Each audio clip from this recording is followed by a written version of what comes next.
لله الحمد لله وحده لا شريك له والصلاة والسلام على من لا نبي بعده أما بعد فأعوذ بالله من الشيطان الرجيم بسم الله الرحمن الرحيم وأن المساجد لله فلا تدعوا مع الله أحدا اللهم صل على محمد وعلى آل محمد كما صليت على إبراهيم وعلى آل إبراهيم إنك حميد مجيد اللهم بارك على محمد وعلى آل محمد كما باركت على إبراهيم وعلى آل إبراهيم إنك حميد مجيد.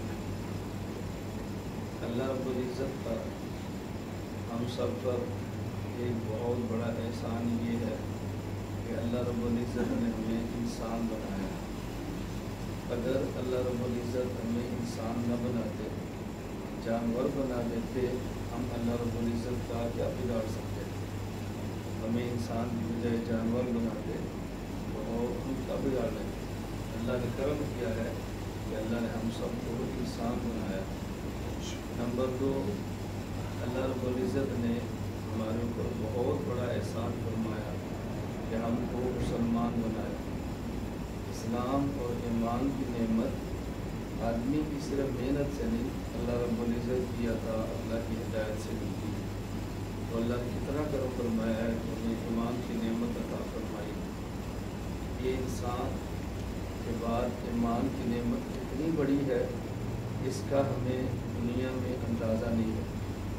اس کی وجہ یہ ہے دنیا میں ہمارے سامنے بظاہر کافر کے پاس ترقی ہے، اسباب ہیں، وسائل ہیں، اور ہماری نظر جلد بازی کی وجہ سے ان ظاہری اسباب پہ رہتی ہے. ہم سمجھتے ہیں کہ شاید کافر ہم سے بہت آگے ہے.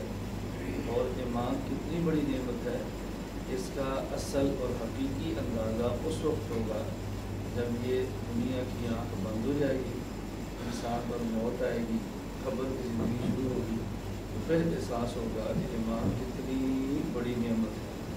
یہاں ابھی اندازہ نہیں ہوگا کیونکہ ہماری دنیا کی زندگی اوسطاً اس امت کی 60 اور 70 سال کے درمیان ہے.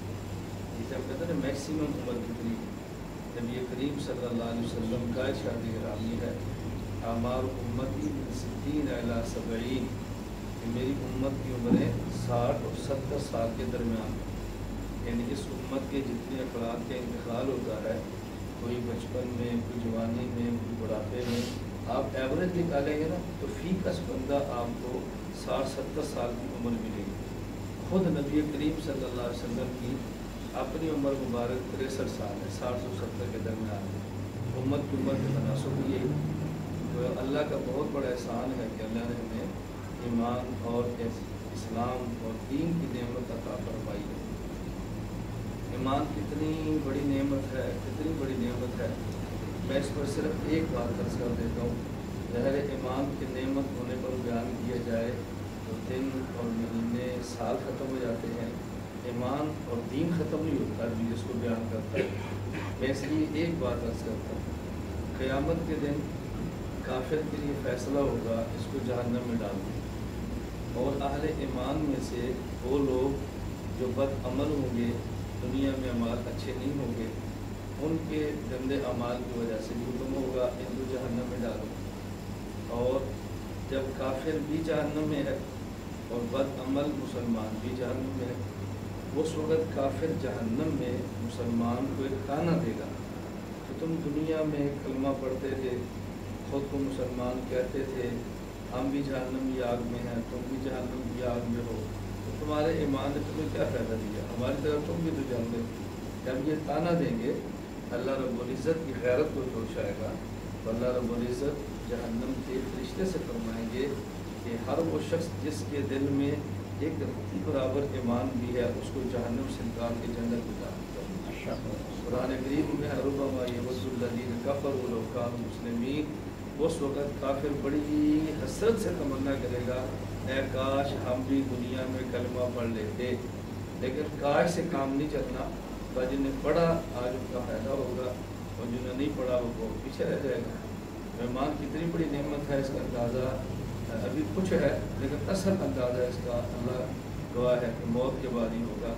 اللہ میں اس کی قدر کرنے کی توفیق عطا فرمائے. اور یہ ایک بات ذہن نشین فرما لیں کہ مسلمان اگر گناہ کرے تو گناہ کے بعد توبہ کا اہتمام کرے.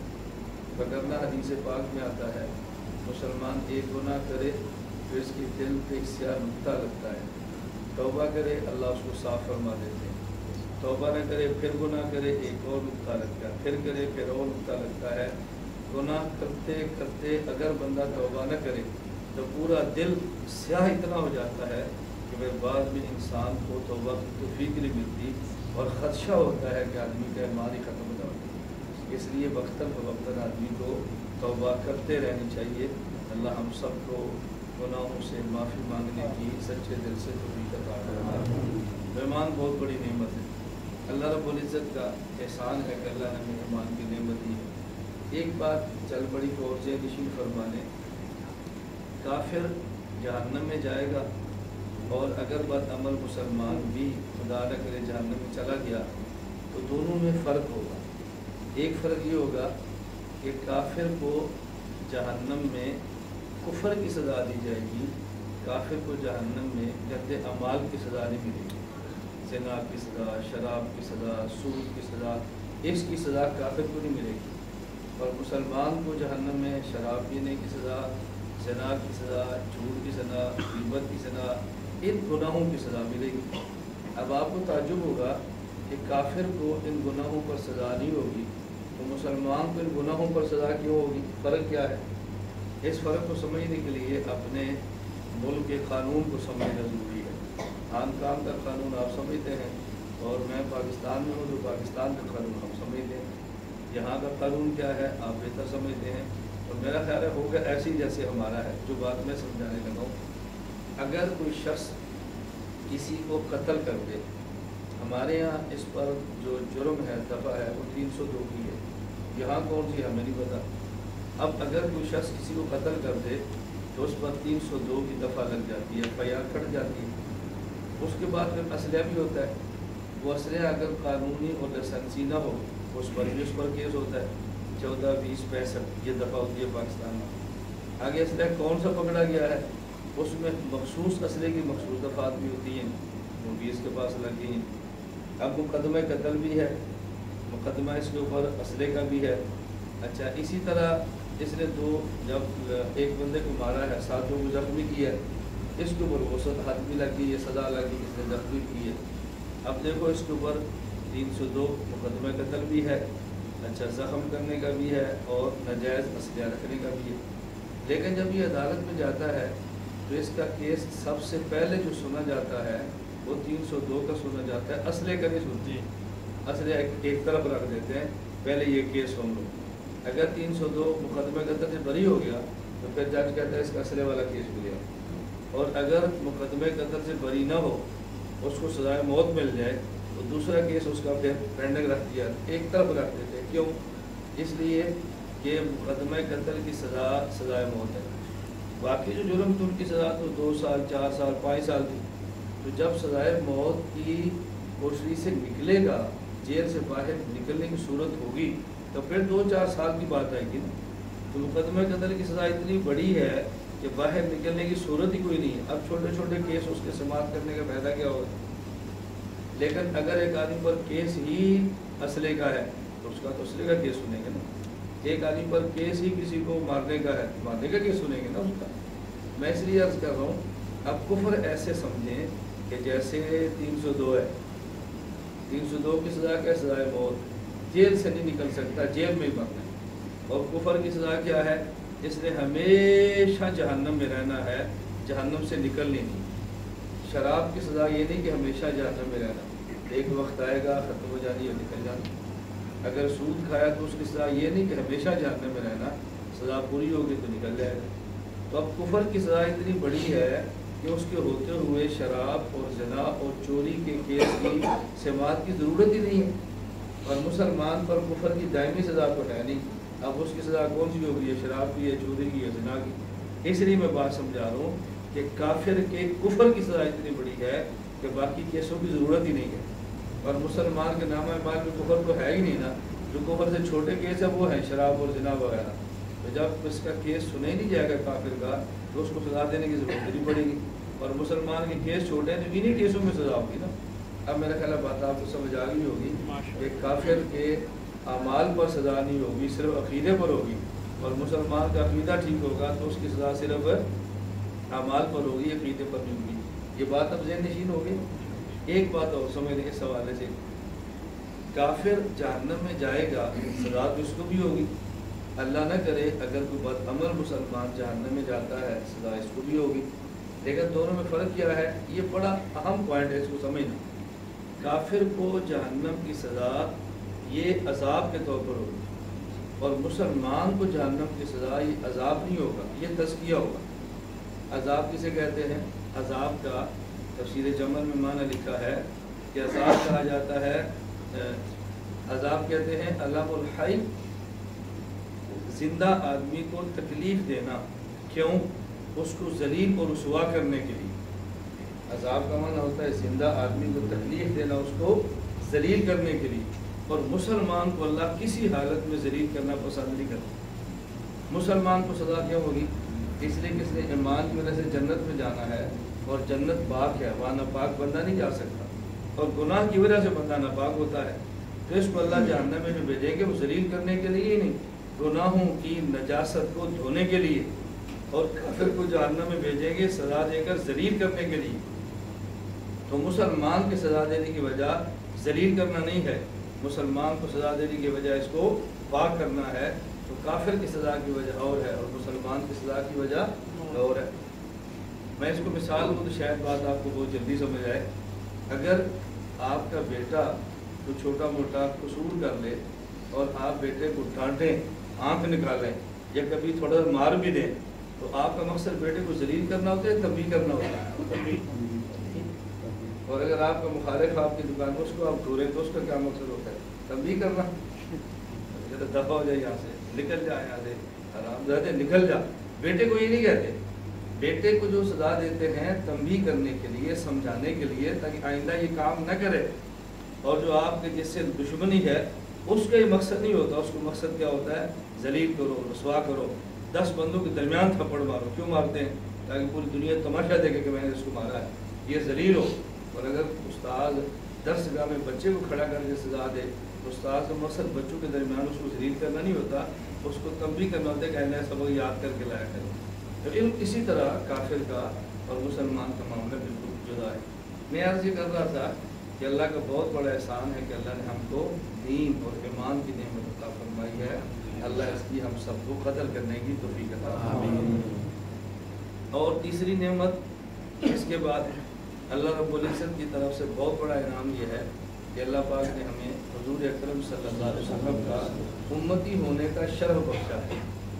انسان تو پہلے بھی تھے، مسلمان پہلے بھی تھے، لیکن ان کو یہ اعزاز نہیں ملا کہ آخری نبی کے امتی بنے. اللہ نے ہمیں انسان بھی بنایا، مسلمان بھی بنایا، اور کرم یہ کیا کہ حضور اکرم صلی اللہ علیہ وسلم کا امتی ہونے کا شرف بخشا ہے. حضور کا امتی ہونا کتنا بڑا شرف ہے. حضرت موسیٰ کلیم اللہ علیہ السلام جیسے نبی نے اللہ سے دعا مانگی ہے، یا اللہ میری خواہش ہے آپ نے مجھے نبوت تو دی ہے، حضور کا امتی بھی بنا دیں. خواہش کی. حضرت عیسیٰ علیہ السلام نے بھی دعا مانگی ہے کہ اللہ آپ نے مجھے نبی تو بنایا ہے، میری خواہش ہے حضور کا امتی بھی بنا دیں. عیسیٰ علیہ السلام کی دعا اللہ نے قبول فرمائی. اور یہ ہمارا عقیدہ ہے. جو اس عقیدے کو نہیں مانتا مسلمان نہیں ہے. کہ عیسیٰ علیہ السلام کو اللہ نے زندہ آسمان پہ اٹھایا ہے. اب عیسیٰ علیہ السلام دمشق کی جامع مسجد کے سفید مینار پہ اتریں گے. فجر کی نماز کا وقت ہوگا، سیڑھی سے نیچے اتارا جائے گا اور بالوں سے ایسے پانی ٹپک رہا ہوگا جیسے بھی تازہ وضو کر کے آئے ہیں. حضرت مہدی مصلی پر نماز پڑھانے کے لیے کھڑے ہوں گے. عیسیٰ علیہ السلام تشریف لائیں گے تو حضرت مہدی کہیں گے کہ آپ نماز پڑھائیں. عیسیٰ علیہ السلام فرمائیں گے میں اب نبی بن کر نہیں آیا، اب امتی بن کر آیا ہوں، آپ نماز پڑھائیں. اب آپ نماز پڑھائیں. عیسیٰ علیہ السلام امتی بھی ہوں گے، نبی بھی ہوں گے.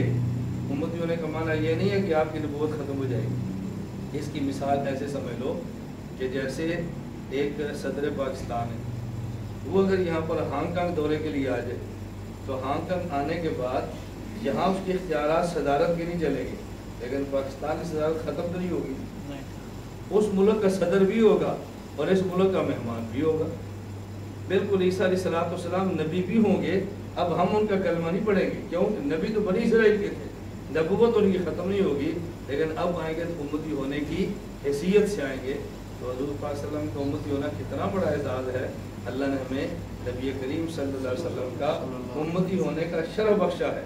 اور قرآن کریم میں ہے کنتم خیر امت, ساری امتوں میں سے تم بہترین امت. اللہ کا فیصلہ ہے کہ تم بہترین امت ہو. کیوں؟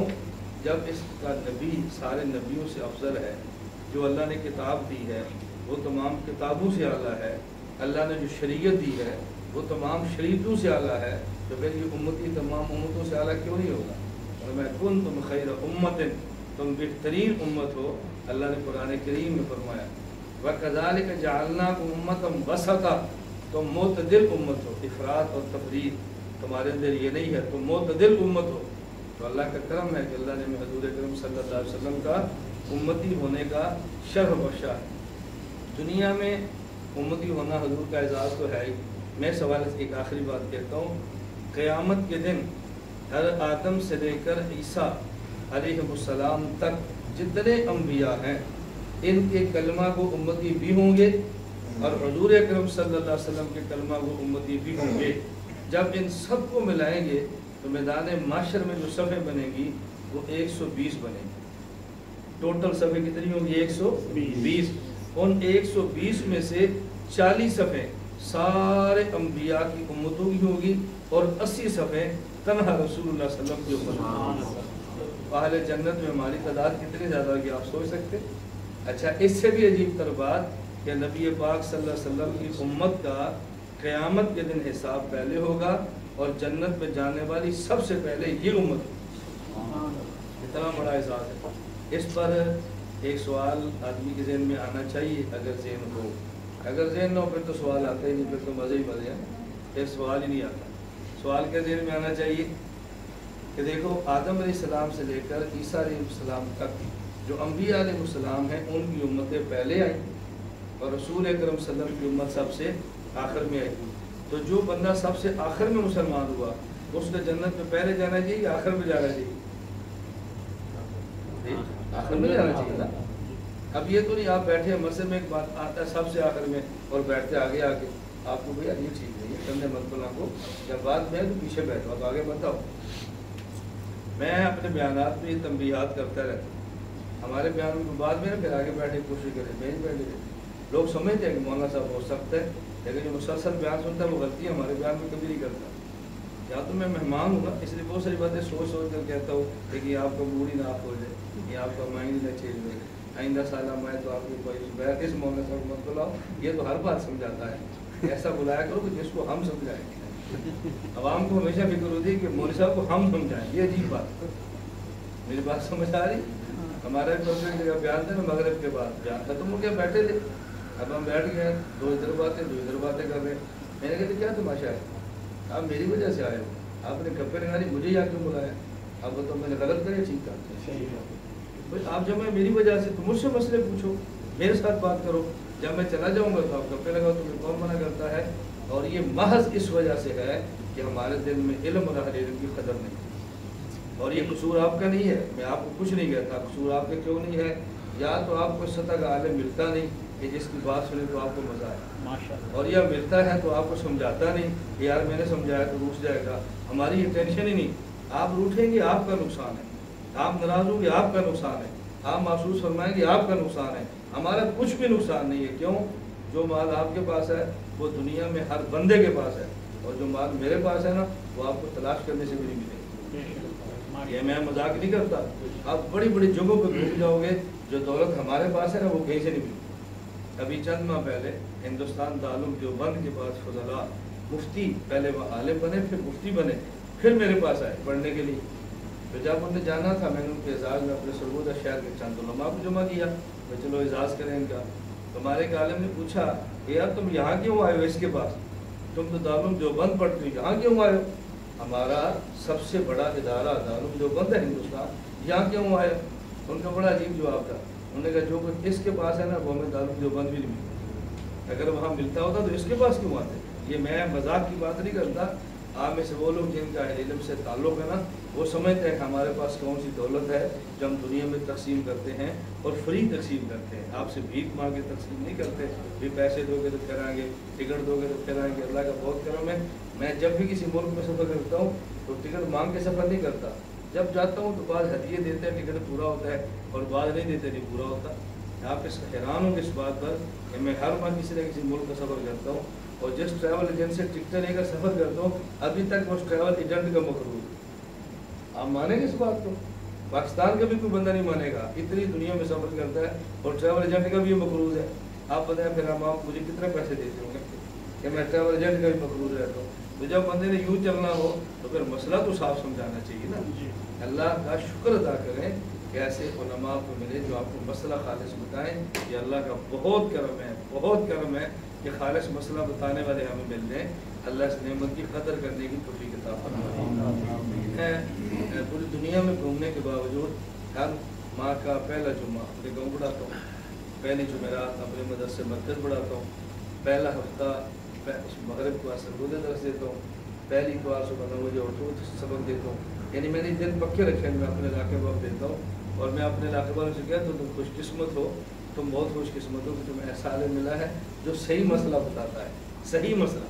اور ان صحیح مسئلوں کا نتیجہ کیا ہے کہ آپ دیہاتی ہیں، آپ دیہاتوں کا ماحول سمجھتے ہیں۔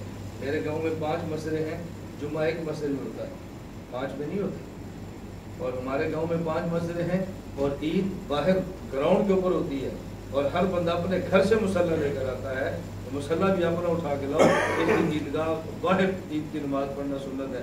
اب یہ بتاتے جھجک آتی ہے، یہ سارے مسئلے شروع ہو جائیں تو مسئلوں کی عید ہو جائے، گراؤنڈ کی عیدیں چلی جائے نا، لیکن ایسا نہیں ہوتا، اور ہم نے سمجھایا ہے، اور الحمدللہ ہمارے گاؤں کے لوگوں نے قبول کیا ہے۔ گاؤں میں برادری قبول کرے یہ کتنا مشکل ہے، آپ اس کو بہت اچھی طرح سمجھتے ہیں، گاؤں کے لوگ قبول کریں۔ نبی پاک صلی اللہ علیہ وسلم کو پوری دنیا نے قبول کیا، مکے والوں نے قبول نہیں کیا۔ جب حضور طاقت کے ساتھ ہے نا، میں نے صبح درس دیا تھا، مکے والوں نے پھر قبول کیا تھا۔ اللہ ہم سب کو خیر قدر کی توفیق عطا فرمائے۔ میں یہ عرض کر رہا تھا، سوال ذہن میں آیا کہ سب سے پہلے قیامت کے دن جنت میں رسول اکرم صلی اللہ علیہ وسلم کی امت جائے گی۔ لوگ کہتے ہیں یہ عدل کے خلاف، عدل کا تقاضا یہ ہے کہ پہلی امتیں جنت میں جائیں نا، آخری امت کو جنت میں جا رہی۔ دارالعلوم دیوبند کے بانی قاسم العلوم والخیرات مولانا محمد قاسم نانوتوی رحمۃ اللہ علیہ اتنا بڑا عالم تھا کہ شاید آپ کو تلاش کرنے سے ایسا عالم نہ ملے۔ اور میں کئی بار کہتا ہوں میرا مسلک دیوبند ہے، اور وہ لوگ جو مسلک دیوبند سے دور ہوتے ہیں ان نے دیوبند کو سنا نہیں، دیوبند کو پڑھا۔ آپ کا قصور نہیں، قصور ہمارا ہے کہ ہم نے بتایا نہیں دیوبند میں کیا ہوتا ہے۔ اب لوگ سمجھتے ہیں گستاخ کون ہے؟ دیوبند۔ بے ادب کون ہے؟ دیوبند۔ ذکر سے دوڑنے والے کون ہے؟ دیوبند۔ پیروں سے دوڑنے والے کون ہے؟ دیوبند۔ دم کون نہیں کرتا؟ دیوبند۔ چوائس کون نہیں دیتا؟ دیوبند۔ وسیلہ کوئی نہیں مانتا؟ دیوبند۔ لڑتے کون ہے؟ دیوبند۔ تو آپ تو دیوبند سے دوڑیں گے نا۔ ہم نے کتنی غلط تصویر اس کی دی ہے بتاؤ، حالانکہ ان میں سے کوئی ایک بات بھی ایسی نہیں جو علماء دیوبند کے دو۔ علماء دیوبند ذکر کے بھی قائل ہیں، بیعت کے بھی قائل ہیں، طریقت کے بھی قائل ہیں، اولیاء کے بھی قائل ہیں، مزار کے بھی قائل ہیں، کرامت کے بھی قائل ہیں، ولایت کے بھی قائل ہیں، وسیلے کے بھی قائل ہیں، دم بھی کرتے ہیں، تعویذ بھی دیتے ہیں، اور اپنی خانقاہوں میں لنگر بھی کھلاتے ہیں۔ تمہاری ابراہیم مسجد میں صبح روزانہ لنگر کے دسترخوان لگاؤ تو اچھا پھر بھی دیکھتے کیوں ہے؟ قصور ہمارا ہے کہ ہم نے دیے ہی نہیں ہے نا۔ میں ہر انگریزی ماہ کی پہلی جمعرات مغرب کے بعد اپنے مدرسے میں ذکر کی مجلس منعقد کرتا ہوں، اور آپ کبھی واٹس ایپ سروس میرا نمبر جن کے پاس ہے میں لگواؤں گا، آپ اس میں ذرا ذکر کی مجلس میری دیکھیں، اور آپ کو اندازہ ہو کتنا بڑا اجتماع ہماری ذکر کی مجلس میں ہوتا ہے۔ ہمیں ہر ماہ کی پہلی جمعرات 6 یا 7 دیگیں چاول کی پکانی پڑتی ہیں، تو کتنے لوگ آتے ہوں گے؟ علاقے کے لوگ تو یہ قبول نہیں کرتے۔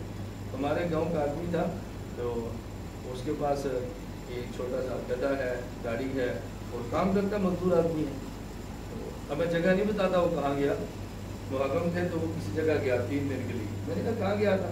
کہتے ہیں میں فلاں پیر صاحب وہاں گیا تھا۔ میں نے کہا انہیں تمہیں کیا دیا؟ اصل پیر صاحب تو مر گئے نا، اب تو پیچھے ان کے بیٹھے ہیں مال پٹورنے والے، تمہیں ملا کیا؟ مجھے بتاؤ کیوں گیا؟ میں نے کہا تعویذ چاہیے، میں دیتا ہوں۔ دم کرانا ہے، میں کر دیتا ہوں۔ مجھے خواب آئی ہے، میں تعویذ بتاتا ہوں۔ مسئلہ پوچھنا ہے، میں بتا دیتا ہوں۔ ذکر کرنا ہے میں کرا دیتا ہوں، بیعت کرنی ہے میں کرا لیتا ہوں، لنگر کھانا ہے ہر جمعرات وقت ہے، اب بتا دوں گاؤں چھوڑ کر بات کیوں گیا ہے؟ اس کے پاس کوئی جواز نہیں ہے، کیوں؟ اس کو سمجھ آ گیا کہ سارا کچھ تو ہمارے یہاں موجود ہے۔ اور جب آپ ان چیزوں کا اہتمام نہیں کریں گے تو لوگ تو کہیں گے نا کہ علماء دیوبند کے پاس ہے ہی کچھ نہیں، ان کے پاس ہے ہی کچھ نہیں، تو قصور عوام کا نہیں ہے، قصور ہمارا ہے۔ ہم نے علماء دیوبند کا سر چہرہ امت کے سامنے پیش کرنا چھوڑ دیا۔ مولانا محمد قاسم نانوتوی رحمۃ اللہ نے جواب دیا وہ سمجھے۔ مولانا قاسم نانوتوی رحمۃ اللہ علیہ فرماتے کہ ہمارے نبی حضرت محمد صلی اللہ علیہ وسلم یہ ایسے نبی ہیں جو اول بھی ہیں آخر بھی ہیں۔ آپ نے رسول اللہ صلی اللہ علیہ وسلم کے نام پڑھے ہیں نا، آپ کے ناموں میں ایک نام کیا ہے؟ اول، اور ایک نام کیا ہے؟ آخر۔ ہمارے نبی وہ نبی ہیں جو اول بھی ہیں آخر بھی ہیں۔ اول اور آخر کیسے ہیں؟ ہم مولانا دیکھو کیسے سمجھاتے ہیں۔ مولانا فرماتے ہیں کہ آپ کے پاس کاغذ ہے، آپ نے کاغذ پہ پرکار رکھی، ایک نقطہ بن گیا، پھر آپ نے پرکار کو یوں گھمانا شروع کیا، ایک گول خط بنا، اس گول خط کو ریاضی میں دائرہ کہتے ہیں، اور جہاں آپ نے پرکار کا نقطہ رکھا اسے مرکز دائرہ کہتے ہیں۔ نقطے کیا کہتے ہیں؟ مرکز۔ اور گول خط کا نام کیا ہے؟ دائرہ۔ جب پرکار رکھے تو آپ نے پرکار رکھی تو نیچے ایک نقطہ بنا، بن گیا، یہ نظر بھی آ رہا ہے؟ نہیں آ رہا، کیوں؟ اوپر پرکار ہے، اور یہ گول خط بن بھی رہا ہے اور نظر بھی آ رہا ہے۔ تو یہ دائرہ بنتا بعد میں، نظر پہلے آتا ہے، اور وہ جو مرکز ہے وہ بنتا پہلے ہے، نظر بعد کے اندر آتا ہے۔ حضرت فرماتے ہیں آدم سے لے کر عیسیٰ علیہ السلام یہ دائرہ نبوت ہے، حضرت محمد صلی اللہ علیہ وسلم یہ مرکز دائرہ نبوت ہے۔ مرکز بنتا پہلے ہے، نظر بعد میں آتا ہے۔ ہمارے حضور نبی اول ہیں وجود نبوت میں، نبی آخر ہیں ظہور نبوت۔ سب سے پہلے نبوت ملی ہمارے نبی کو ہے، اور اظہار سب سے آخر میں ہمارے نبی نے کیا ہے۔ تو ہمارے نبی صرف آخری نبی ہے یا پہلے نبی بھی؟ جب پہلے ہیں تو جو حضور کا کلمہ پڑھے گا وہ صرف آخری نبی کا پڑھے گا یا پہلے کا بھی پڑھے گا؟ تو فرمایا جب یہ پہلے نبی کے بھی امتی ہیں، آخری کے بھی امتی ہیں، اب یہ جنت میں پہلے چلے جائیں تو بھی ان کا حق ہے، آخر میں جائیں تو بھی ان کا حق، آخر میں جائیں تو بھی ان کا حق، پہلے جائیں تو بھی ان کا حق، کیونکہ جس نبی کا کلمہ پڑھا ہے وہ نبی اول بھی ہے، نبی آخر بھی ہے۔ آپ ایمان سے بتاؤ یہ باتیں کبھی آپ نے سنی ہے؟ تو آپ تو کہو گے نا دیوبند کیا ہے؟ جب ہم نے بتانا ہی نہیں ہے دیوبندیت کے علوم کیا ہے، عقائد کیا ہے، نظریات کیا ہے، تو بدعت جائیں لوگ تو لوگوں کا حق بنتا ہے۔ میں صرف بات سمجھا رہا تھا، اللہ نے کرم کیا کہ ہمیں انسان بنایا۔ اب سبق یاد بھی رکھیں نا، میری عادت ہے میں 2 گھنٹے بیان بھی کروں نا تو پھر آخر میں بیان کا خلاصہ یاد کرا دوں تاکہ بیان سمجھے بھی اور یاد بھی کرے۔ بس اگر بندہ سمجھتا ہے یاد نہیں کرتا، اور کبھی یاد کرتا ہے تو سمجھتا نہیں ہے، دونوں کام کریں۔ اللہ نے احسان فرمایا کہ ہمیں انسان بنایا، پھر کرم کیا کہ ہمیں مسلمان بنایا، اور پھر کرم کیا کہ حضور پاک صلی اللہ علیہ وسلم کا امتی بنایا ہے۔ یہ 3 باتیں بڑی اہم ہیں، نمبر 1 انسان، نمبر 2 مسلمان، اور نمبر 3 حضور پاک کا امتی بنایا ہے۔ اچھا جب امتی بنایا ہے، اب سوال یہ ہے اس امتی کے ذمے ہے اپنے پیغمبر سے ہدایات لے اور ان ہدایات کے مطابق اپنی زندگی گزارے، یہ اس کے ذمے ہے۔ اب اس امتی نے اپنے نبی سے دین لینا ہے، نبی سے علم لینا ہے، نبی سے ہدایات لینی ہے، اور اس کے مطابق اس نے پوری زندگی کے مطابق پوری زندگی ان ہدایات کے مطابق گزارنی ہے۔ ایسا کیوں کرنا ہے؟ اگر یہ نہ کرے تو نقصان کیا ہوگا اور نتیجہ کیا نکلے گا؟ قرآن کریم میں ہے وَمَا خَلَقْتُ الْجِنَّ وَالْإِنسَ إِلَّا لِيَعْبُدُونَ۔ اللہ رب العزت نے بندے کو عبادت کے لیے پیدا فرمایا، توجہ رکھنا، اللہ نے بندے کو عبادت کے لیے پیدا فرمایا۔ اب بندے کے ذہن میں 3 سوال آتے ہیں، میں نے پہلے کہا نا ذہن ہو تو سوال آتے، ذہن نہ ہو تو پھر سوال نہیں آتے۔ کتنے سوال آتے ہیں؟ 3۔ پہلا سوال، اے اللہ جب آپ نے عبادت کے لیے پیدا فرمایا تو ہمارے ساتھ پیڑ کیوں لگایا؟ عبادت کرانی تھی تو پیڑ نہ لگاتے نا۔ جب آپ نے پیڑ لگایا تو ہم نے کمانا بھی ہے، کمایا تو پھر کھانا بھی ہے، کھایا تو بیت الخلاء میں جا کے نکالنا بھی ہے، تو 24 گھنٹے آپ عبادت کیسے کریں گے؟ دوسرا سوال، اے اللہ اگر آپ نے ہم سے عبادت کرانی تھی تو مولا آپ نے ہمارے ساتھ نیند کیوں لگائی؟ جاگتا بندہ تو عبادت کرتا ہے، سوتا تو عبادت نہیں کر سکتا، ہم جاگتے رہتے آپ عبادت کرتے رہتے۔ تیسرا سوال یہ، یا اللہ اگر آپ نے ہم سے عبادت کروانی تھی تو ہمارے ساتھ یہ نکاح کا رشتہ کیوں رکھا ہے؟ فرشتوں کی طرح بنا دیتے. جب نکاح کا رشتہ رکھا ہے پھر نکاح بھی کرنا ہے، پھر بیوی بھی ہے، پھر بچے بھی ہیں، پھر سسر بھی ہے، پھر ساس بھی ہے، پھر ایک دوسرا خاندان بھی ہے. ان سارے تعلقات کو نبھائیں یا ہم آپ کی عبادت کریں. یہ بندے کے ذہن میں 3 سوال ہیں. ان تینوں کا جواب اللہ نے قرآن کریم میں دیا. لقد کان لکم فی رسول اللہ اسوۃ حسنہ.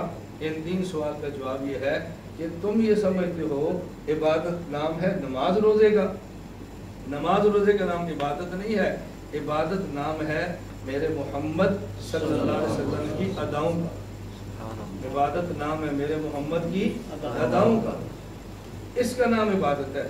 ابھی آپ نماز کون سی پڑھیں گے؟ مغرب. اب کون سی پڑھیں گے؟ عشاء. عشاء سے لے کر آپ صبح 4:30 تک جتنے نفل پڑھنا چاہے پڑھ سکتے ہیں.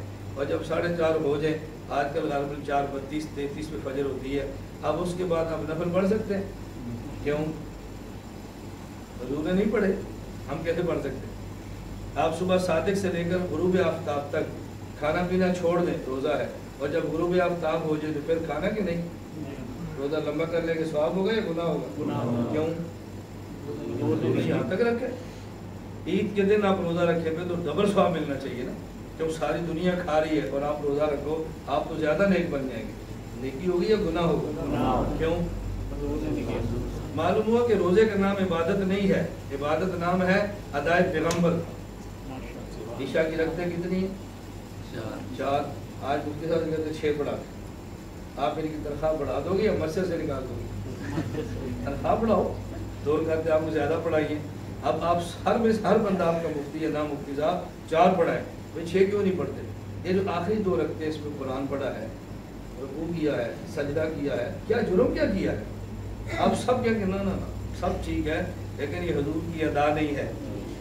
معلوم ہوا کہ نماز کا نام عبادت نہیں، عبادت نام ہے ادائے پیغمبر. اب اللہ نے 3 سوالوں کا جواب دیا. لقد کان لکم فی رسول اللہ اسوۃ حسنہ.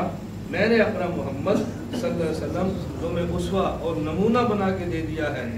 تم کماؤ جیسے میرے پیغمبر نے کمایا، تم کھاؤ جیسے میرے پیغمبر نے کھایا، تم بیت الخلاء میں جاؤ جیسے میرے پیغمبر گئے ہیں. کمانا بھی عبادت، کھانا بھی عبادت، بیت الخلاء جانا بھی عبادت. تم جاگو جیسے میرا حبیب جاگتا تھا، تم سو جاؤ جیسے میرا حبیب سوتا تھا. جاگنا بھی عبادت، سونا بھی عبادت. آپ نکاح کرو جیسے میرے حبیب نے کیا ہے، تو یہ نکاح آپ کا عبادت، بچے آپ کی عبادت، بیوی آپ کی عبادت. حدیث پاک میں نہیں ہے بیوی کے منہ میں ایک لقمہ کھانے کا دینا یہ ایسے ثواب ہے جیسے آپ کسی مسکین کو صدقہ کرو. بتاؤ عجیب بات نہیں؟ آپ آئس کریم لے کر جو بیوی کو کھلاؤ، آپ سمجھتے ہیں کہ میں مزے لے رہا ہوں، فرمایا نہیں، یہ مسکین کو صدقہ کھلانے کا ثواب ہے. جب آپ کی اس کی خواہش آپ نے پوری کر دی ہے، وہ باہر کی جھانکے گی کہ باہر منہ مارے گی؟ کیوں؟ جو اس کی خواہش ہے وہ تو شوہر پوری کر رہا ہے، وہ باہر کیوں منہ مارے گی؟ تو اللہ میں بات سمجھنے کی توفیق عطا فرمائے. ادائے پیغمبر کا نام یہ ہے. اب نبی کی ادائیں کہاں سے ملے گی؟ رسول صلی اللہ علیہ وسلم کا وقت کہاں گزرتا ہے؟ اللہ کے نبی نے اپنی ادائیں سکھانے، امت کو سمجھانے، امت کو بتانے کے لیے پوری زمین پر جو جگہ منتخب کی ہے اس جگہ کا نام ہے مسجد. اس کا نام کیا ہے؟ مسجد. اور مسجد کے بارے میں آپ نے ارشاد فرمایا، اللہ کے نبی نے، اللہ کے اوپر فرماتے ہیں احب البلاد الی اللہ مساجدها وابغض البلاد الی اللہ اسواقها. دنیا میں سب سے محبوب ترین اللہ کی جگہ وہ مسجد ہے، اور دنیا میں خدا کی سب سے ناپسندیدہ جگہ وہ ہمارے بازار ہے. پسندیدہ جگہ مسجد ہے اور گندے ترین جگہ کون سی ہے؟ بازار ہے. اور اللہ کے نبی نے فرمایا کہ جو آدمی کثرت کے ساتھ مسجد میں جائے اس کے ایماندار ہونے کی گواہی دو. اور فرمایا کہ 7 آدمی سبعۃ یظلھم اللہ فی ظلہ یوم لا ظل الا ظلہ. 7 آدمی ایسی کہ جب اللہ کو قیامت کے دن اپنے عرش کا سایہ نصیب فرمائے گا، جب اللہ کے عرش کے علاوہ کوئی سایہ نہیں ہوگا. ان میں ایک آدمی کون ہے؟ رجل قلبہ معلق بالمسجد. اس میں ایک آدمی وہ ہے کہ جس کا دل مسجد کے ساتھ اٹکا رہے. اور اللہ کے نبی نے فرمایا کہ مومن کی مثال ایسی ہے کہ سمک فی السماء، جیسے مچھلی پانی میں ہوتی ہے، باہر نکلو تو تڑپتی ہے، پانی میں جائے تو خوش ہوتی ہے. مومن مسجد سے باہر جائے تو بےتاب ہوتا ہے، اور مسجد میں آئے تو خوش ہو جاتا ہے. اب اگر میری اور آپ کی یہ حالت نہیں ہے تو پھر ہمیں سوچنا چاہیے کہ مومن کیسے ہیں. یہ سوچے کہ پھر مومن کیسے ہیں. اللہ کے نبی صلی اللہ علیہ وسلم کی حدیث کے سچ ہونے میں تو کوئی شک ہی نہیں ہے نا، اس میں تو شک کرنا کفر سے کم نہیں ہے. اللہ کے نبی نے یہ بات سمجھائی. اب حضور کی پسندیدہ جگہ کون سی ہے؟ مسجد. معلوم ہوا کہ مسلم سوسائٹی اور مسلم معاشرے کے لیے سب سے اہم ترین جگہ یہ مسجد ہے. اور کتنی اہم ہے مسلم سوسائٹی کے لیے آپ اس سے اندازہ فرمائیں. اس پورے کرۂ ارض پہ سب سے پہلا وہ شہر کہ جو کلمے کی بنیاد پہ بسایا گیا اس کا نام ہے مدینہ الرسول صلی اللہ علیہ وسلم. مدینے کا نام پہلے کیا تھا؟ یثرب. اب نام کیا ہے؟ مدینہ. یہ مدینہ نام کس کی وجہ سے ہے؟ حضور کی وجہ سے. تو جو دنیا کا پہلا شہر مسلمانوں کا، ہم اپنی امت کی بات کرتے ہیں، پہلا شہر جو ایمان کی بنیاد پہ بسایا گیا اس کا نام کیا ہے؟ مدینہ طیبہ.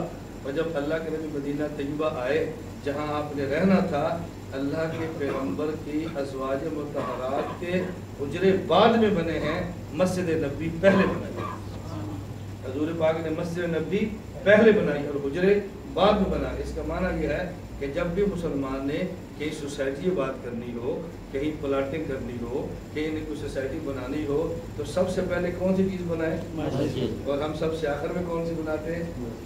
اور پھر بھی ہم کو فخر ہے کہ ہم مسلمان ہیں. اور جب ہمیں سمجھاتے ہو مسئلہ کہ 10 بندے جگہ مسجد کی رکھ تو دیجیے اور ہم سے کیا چاہتے ہو، پھر ہمیں کیا ہمیں سمجھاتے ہو تو مولوی صاحب. تو سب سے اہم جگہ کون سی ہے؟ مسجد. نبی کریم صلی اللہ علیہ وسلم نے مسجد میں سارے اعمال مسلمانوں کو سمجھائے. یعنی یہ بات اس لیے کی ہے کہ اس سے آپ اندازہ کریں کہ مسجد کتنی اہم چیز ہے. مسجد کے بارے میں آیات تو بہت ہیں، میں صرف 3 آیتیں پڑھنے پر اتفاق کرتا ہوں، اس کی تشریح بھی نہیں کرتا، وقت زیادہ ہو.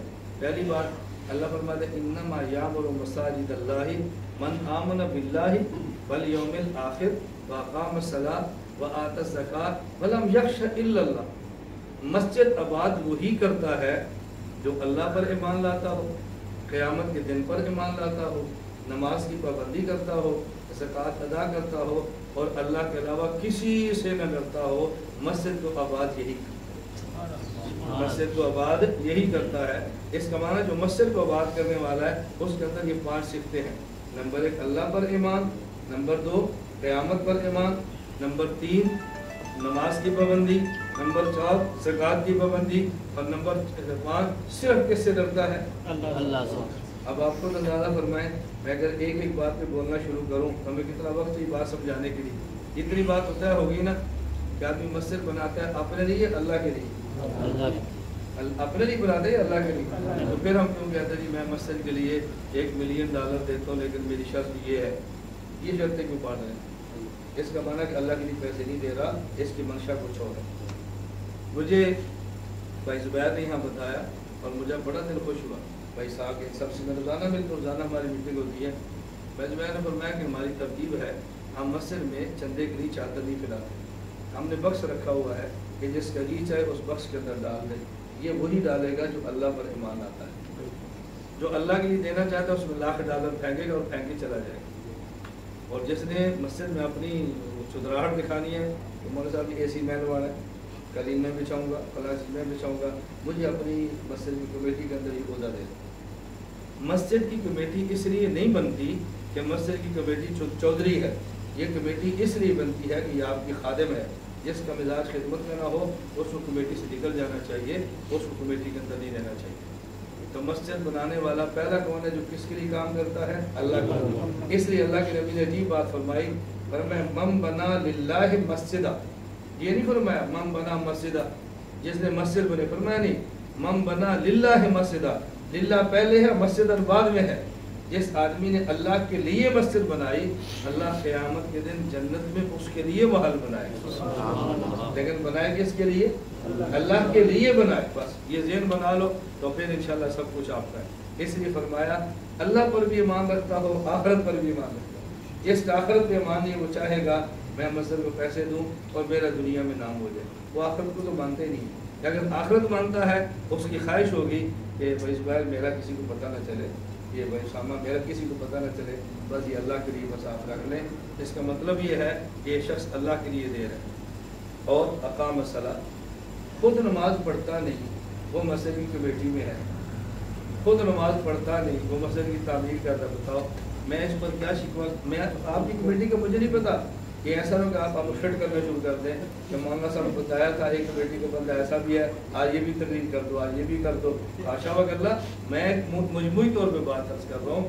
اللہ میں یہ باتیں سمجھنے کی توفیق عطا فرمائے. اور ایک بات کیا فرمائی، وہ اللہ کے علاوہ کسی اور سے نہیں رکھتا. اس لیے جس نے مسجد تعمیر کرنی ہے اور مسجد کا نظام چلانا ہے، وہ یہ سوچے یہاں شریعت کا حکم کیا ہے، یہ نہ سوچے یہ نمازی کیا چاہتا ہے. اس نمازی کو سمجھاؤ خدا کا حکم یہ ہے، اللہ کا حکم سمجھو نا.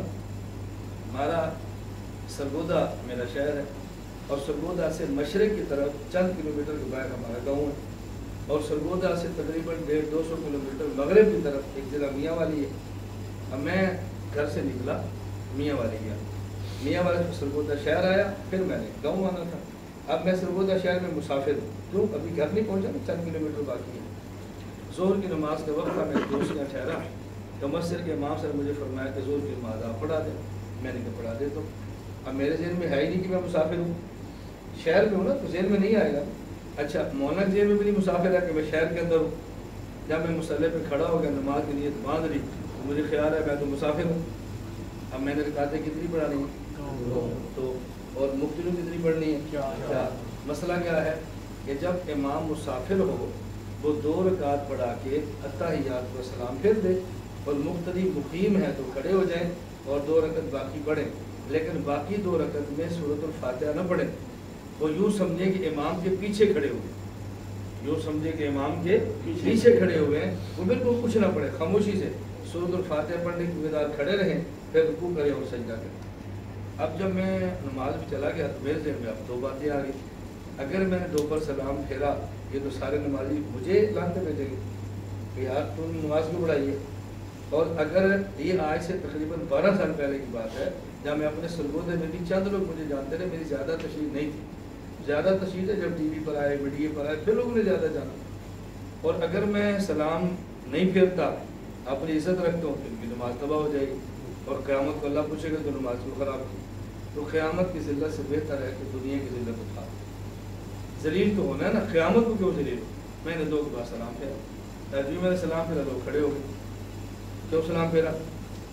میں مسافر تھی، کیوں نماز پڑھائی؟ میں خاموشی سنتا رہا. جب انہوں نے جو اول فور نکالنا تھا، غصہ نکالنا، پھر میری باری ہے. میں نے کہا تمہیں شرم اور حیا کرنی چاہیے. کم علم تم ہو، جاہل تم ہو، مسئلے کا تمہیں پتہ نہیں، اور ملامت مجھے کرتے ہو. بھائی مسئلہ کیا ہے؟ امام مقیم ہو تو رکعت 4 پڑھائے، اور امام مسافر ہو تو اس میں لڑنے کی بات کیا ہے؟ آپ نے تو 4 پڑھنی ہے، امام مسافر ہے پھر بھی 4 پڑھنی ہے، مقیم ہے پھر بھی 4 پڑھنی ہے. یہ لڑنے کی بات کون سی ہے؟ یا تو مسئلہ نہ ہو، میں نے غلط بات کی ہے اور شریعت کے مطابق یہ پھر تمہیں کیا ضرورت تھی؟ پھر خیر بعض لوگوں نے معذرت بھی کی کہ افسوس ہوا، میں ایسا نہیں کرنا چاہیے تھا. اب میں بات کیا سمجھا رہا ہوں؟ دیکھو جب مسئلہ یہی ہے تو نمازی کو چاہیے مسئلہ سیکھے. اگر مسئلہ نہیں سیکھ سکتے تو یہ باتیں تو نہ کریں. میرے ساتھ بعض مساجد میں ایسے ہوا، میں راول پنڈی گیا، مولانا عزیز الرحمان ہزاروی صاحب، یہ علماء پاکستان کے جانتے جتنا بڑا آدمی، ظہر کی نماز کا وقت ہے، مجھے فرماتا ہے نماز پڑھاؤ. میں نے کہا میں تو مسافر ہوں، میں مسافر ہوں، 2 پڑھ کے سلام پھیرو، ان کو مسئلے کا پتہ چلے. اگر ان کو نہیں مسئلے کا پتہ، آپ جیسا امام ملے اور ہم نماز خود پڑھائیں، بھائی ایسا نہیں ہو سکتا. اتنے بڑے آدمی ہیں، مجھے جملہ سن کے شرم آ گیا. تم نماز پڑھو اپنی پوری کریں. میں مصلی پہ کھڑا اعلان فرمایا امام مسافر اپنی 2 رکعت پوری کر لیں. کیوں؟ بندے کی خواہش ہونی چاہیے کہ جب اللہ پاک کو اعلی علم بندہ دے اس کے پیچھے نماز پڑھے. اور ہماری الجھن کیا ہوتی ہے؟ اگر پڑھا دی تو لوگ کیا کہیں گے؟ مسافر تو کیوں پڑھائی ہے؟ بھائی امام مسافر ہو پھر بھی مسئلہ ہے، مقیم ہو پھر بھی مسئلہ ہے. اس میں الجھن کی بات کون سی؟ میں پوری رعایت کرتا ہوں. جب مغرب میں پڑھاتا ہوں، فجر میں پڑھاتا ہوں، باقی 3 نمازیں میں نہیں پڑھاتا. کیوں نہیں پڑھاتا؟ اس کی وجہ یہ نہیں کہ مجھے کو آپ سے ملامت کا ڈر ہے. میں اس مسجد کو اپنے گھر کی طرح مسجد سمجھتا ہوں. یہ لوگ مجھے اتنی محبت دیتے ہیں. میں گزشتہ سفر میں تھا تو عرفان بھائی نے پورا گھر خالی کرایا تھا، کیونکہ میرا تعلق ان سے نہیں تھا. ایسا تعلق بنا تو میں نے فون کر کے کہا میں نے گھر خالی نہ کرائیں، میں ابراہیم مسجد کے حجرے میں رہوں گا. اگر میں محبت نہ کرتا اس حجرے میں کیوں رہتا؟ بتایا میں اس حجرے میں ایک تنگ سے حجرے میں کیوں رہتا؟ میرا تو اللہ کا شکر ہے، اللہ نے مجھے زمین دی ہے، وسعت دی ہے، بڑا گھر دیا ہے. میں یہاں کیوں بیٹھوں؟ مجھے محبت ہے تبھی بیٹھا ہوں نا. لیکن میں خیال کیوں کرتا ہوں؟ کیونکہ زور کو پتہ نہیں نمازی کون ہوں گے، اثر کو پتہ نہیں کون ہوں گے، ان کو مسئلے کا پتہ نہیں ہوگا تو بیچاروں کی نماز خراب نہ ہو، اس لیے بہتر ہے کہ میں مسئلے پر نہ کھڑا ہوں، ورنہ مفتی صاحب مجھے خود فرمایا کہ آپ باقی نمازی پڑھائیں۔ میں نے کہا ہم اتنی رعایت کیوں کرتے ہیں؟ مسئلہ نہ بنے۔ میں مسئلہ کیا سمجھانا چاہتا ہوں کہ مسجد والوں کو چاہیے اللہ اور شریعت کا خیال کریں، یہ نہ دیکھیں کہ لوگ کیا کہتے ہیں۔ لوگوں کو چاہیے کہ ہماری شریعت کیا کہتی ہے، لوگ سمجھتے ہیں ہماری شریعت کیا کہتی ہے۔ دوسری آیت قرآن کریم میں ہے ومن اظلم، توجہ رکھیں، آپ کا کھانا آ رہا ہے، وہ آپ نہیں کھانا ہے، کہاں جا رہا ہے کھانے کے، اور کھانا عشاء کے بعد ہے، اس لیے عشاء تک تو ہمیں بیان سننے ہے ہی کھانے کی عشاء کے بعد نا۔ میں نے پوچھا نہیں فرمایا کہ عشاء کے بعد ہے۔ میرا بہت لمبے بیان کی عادت نہیں ہے، مجھے 5 منٹ کہہ دیں 5 منٹ کرتا ہوں، 5 گھنٹے کہہ دیں 5 گھنٹے کرتا ہوں۔ اللہ کا شکر ہے میں 5 منٹ کا بیان 5 گھنٹے میں بھی کر سکتا ہوں، اور 5 گھنٹے کا بیان 5 منٹ میں بھی کر سکتا ہوں۔ یہ اللہ کا بہت کرم ہے۔ آپ لوگوں نے مجھے سنا نہیں، اس لیے آپ کو برا اندازہ نہیں۔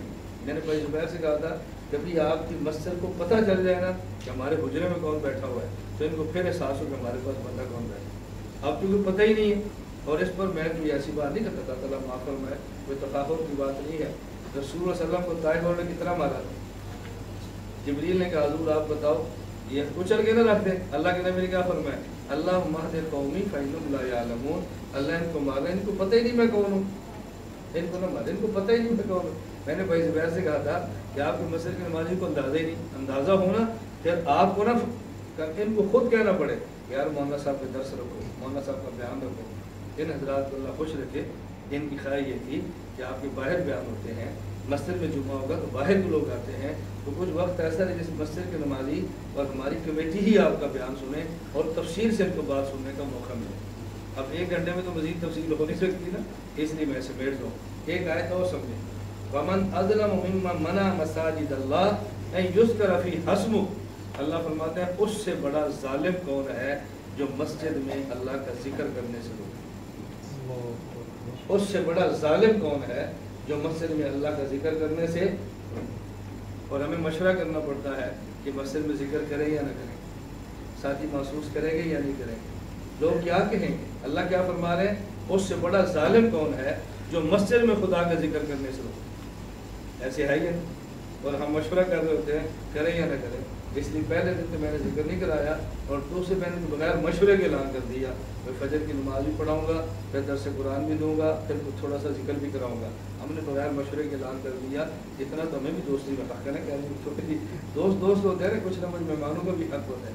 اور تیسری آیت سے سماعت فرمائے ان المساجد للہ فلا تدعوا مع اللہ احدا۔ اللہ فرماتے ہیں مساجد اللہ کے لیے ہیں، اس کا خیال رکھنا، باہر بھی شرک نہیں کرنا، لیکن کم از کم مسجد میں تو شرک سے باز آ جاؤ۔ مسجد توحید کی جگہ ہے، یہ شرک کی جگہ نہیں۔ ایک بات میں نے عرض کیا کہ یہ جو ہماری مسجد ہے یہ مساجد کس لیے ہیں؟ مساجد نماز کے لیے، مساجد تعلیم کے لیے، مساجد اللہ کے ذکر کے حلقوں کے لیے، مساجد دین کو سیکھنے کے لیے۔ یہ مساجد مسلمانوں کا مرکز ہے، اور جب تک یہ مساجد آباد اور شاد رہے گی انشاءاللہ مسلمانوں کا دین اور قائم رہے گی۔ اور یہ ذہن میں رکھ لیں، جس ملک، جس شہر، جس بستی اور جس محلے کا مسلمان مسجد سے وابستہ ہے اس سے دنیا کی کوئی طاقت گمراہ نہیں کرتی۔ جنہوں نے گمراہ کرنا ہے پہلے مسجد سے تعلق توڑنا ہے، پھر گمراہ کرنا ہے۔ مسجد میں آنے والا بندہ گمراہ نہیں ہوتا انشاءاللہ۔ تو یہ بہت بڑا کام ہے کہ آدمی مسجد کے ساتھ اپنے تعلق کو برقرار رکھے۔ دین کے بڑے مراکز دین ہے، یاد رکھنا، سب سے بڑا مرکز دین کا مسجد ہے، اس کے بعد مدرسہ ہے، اس کے بعد خانقاہ ہے، اس کے بعد کیا ہے؟ خانقاہ، سب سے بڑا مسجد ہے، اس کے بعد مدرسہ، اس کے بعد خانقاہ۔ مسجد سب سے بڑا اور سب سے پہلا مرکز، جو اہمیت مسجد کی ہے اتنی اہمیت کسی اور کی نہیں ہے۔ اور ایسی مسجد، پھر توجہ رکھنا، ذرا جملہ سننا، آپ ابراہیم ایسی مسجد کہ جس مسجد جو مسجد بھی ہو، بہت تعلیم بھی ہو اور ذکر کا حلقہ بھی ہو، اس میں تو تینوں چیز جمع ہو گئی، مسجد بھی ہے، مدرسہ بھی ہے، خانقاہ بھی ہے۔ میری گزارش سمجھ آ رہی؟ مسجد بھی، مدرسہ بھی اور خانقاہ بھی، تو تینوں چیزیں اکٹھی کر لیں یا ختم کر دیں؟ بات سمجھ آ رہی ہے آپ؟ مسجد، مدرسہ اور خانقاہ۔ مسجد تو آپ سمجھتے ہیں